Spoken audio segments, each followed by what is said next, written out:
Hi mga mi! At for today's video nga, samahan nyo kami sa birthday celebration ni Ate Marie. At kung simula una pa lang ay nakakapanood ka na dito sa video ko, kilalang kilala nyo na kung sino si Ate Marie. At nung nakaraang video ko nga, pumunta kami ng Intercity at eto na nga yung mga bigas na pinamili namin. Bali 2 sako lang pala yan mga mi. Dahil 5 lang naman ang tauhan ni Ate Marie at hinati na nila mama yan sa 8. Dahil may pagbibigyan sila ng 3 mga mi. Tansya-tansya nga lang ang paghati nila dyan mga mi. Kung ilang takal yung sa isa, ganun din sa lahat. Wala nga silang nadalang timbangan at hindi dito na uwi sa bahay. Pagkatapos nila hatiin sa 8 mga mi, binalik din nila dito sa sako kasi mamayang hapon pa yan ipamimigay.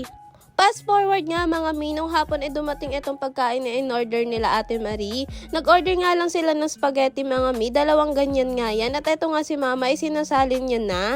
Bali nga yung mga yan ipamimigay ni Ate Marie dito sa mga bata sa likod ng bahay namin. Napakaraming bata nga dito. Bukod sa pabigas niya sa mga tauhan niya, itong mga spaghetti nga ibibigay niya to sa mga bata. Kapartner nga ng spaghetti itong tinapay mga mi. Si mama nga ang tagalagay at taga-video lang ako. Pagkatapos niya lagyan ng tinapay ang lahat mga mi, ito namang tinidora nilagay niya. At ito na nga mga mi, ang natapos ni mama, bali 45 piraso nga yung mga yan.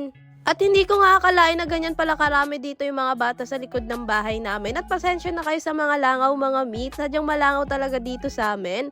At ito na din yung pabigas ni Ate Marie sa mga tauhan niya. At may kapartner pala na juice yung mga tinapay at spaghetti.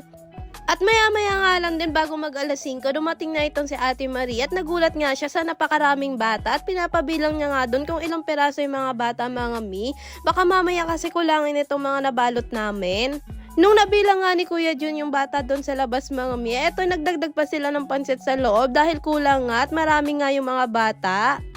At habang nagbabalot sila mga mi, may aso ditong nagpapakit sa kanila at gustong gusto nga yung pansit mga mi. Yung atay nga lang yung binibigay namin sa kanya dyan. At maya-maya nga lang pinatawag na ito ni Ate Marie itong mga bata at nagulat nga kami bakit sila nakabihis. Ang akala siguro nila may party dito. At etong mabait na aso nga, tuwang-tuwa sa nakikita niya mga mi. Napakaraming bata nga.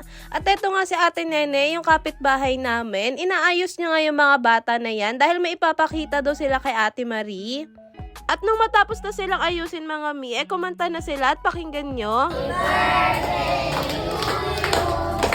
Happy birthday.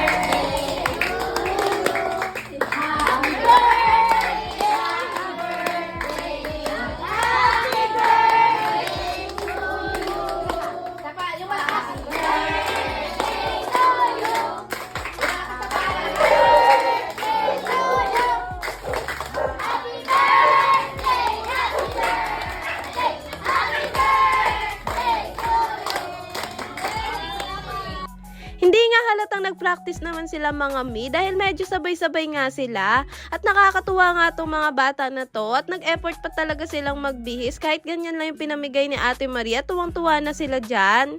At pagkatapos ng mga bata, itong mga tauhan naman ni Ate Marie yung mga binigyan niya. Bali 3 nga lang sila mga mi dahil yung isa maagang umuwi at yung isa naman ni nasa sample pa at bukas na ibibigay yung sa kanya.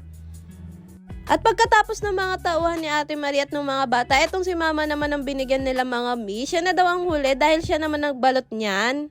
At pagkatapos nga ng bigayan mga mi, etong may letter nga si Ate Marie at binasa niya. Happy birthday Tita Marie. Pagpalain po kayo ng may kapal at bigyan po kayo ng maraming kaarawan na darating at malusog na pangangatawan at sa iyong buong pamilya. Thank you po from Kylie Mira Aaron. At yun nga galing doon sa mga bata na lagi andito sa amin sa bahay. Kaya naman thank you po sa inyo. At eto na nga maya-maya lang din, dumating na itong 2. Ang 2 laging late na akala mo yun nasa Maynila pa nang gagaling. At panoorin nyo mga mi kung ano yung gift nila kay Ate Marie. At pagbukas nga ni Ate Marie, tissue nga yung bumungad sa kanya. Kaya naman nakatipid kami sa pagbili ng tissue mga mi. Hindi nga yan yung totoong regalo nila dahil ang sabi ni Kuya, ipaprank niya si Ate Marie na tissue ang ibibigay niya. At eto nga may regalo talaga silang totoo. At pagkatapos namin, pumasok na din kami dito sa loob at kinantahan namin tong si Ate Marie. At bago ko nga makalimutan mga mi, malapit na tayo mag 500 followers. Kapag umabot nga tayo ng 500 followers, mamimigay ako ng konting pa Gcash. Kaya naman i-follow nyo na ako. At shoutout nga pala kay Justin Centillo mga mi. At hanggang dito na lang itong video na to. Kaya naman salamat sa paglantaw mga mi. Bye-bye!